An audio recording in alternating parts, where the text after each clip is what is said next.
后来，这个方面接近台湾气象局早起的8:50，针对北北基顶10县市来发布着大雨特报。这常常变大雨，中华花坛、白沙国小的附近淹水，真侪汽机车行撩水的海气，暂时把车停伫路边，结果是造成大塞车。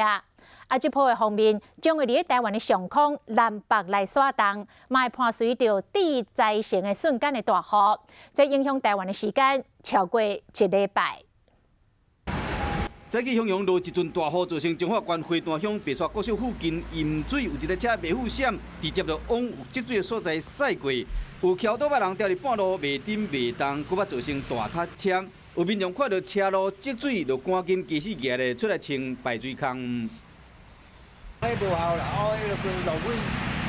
落尾国家的水淹去啊！在地人即马真烦恼，因为这个梅雨雨真大。早起8:50，气象局就针对包括北北基、桃园、新竹、苗栗、台中、中华云林发布大雨特报。气象局表示讲，这个波方面会持续伫台湾的天顶南北沙震动。 唔来单位讲，佫有可能出现造成灾情的大风。这个波方面将是今年梅雨季以来强度上强、上久的一波，估计要到后礼拜一，地流方面刷到巴士海峡才会较回，所以讲提前用心，一定要做好预防大雨的准备。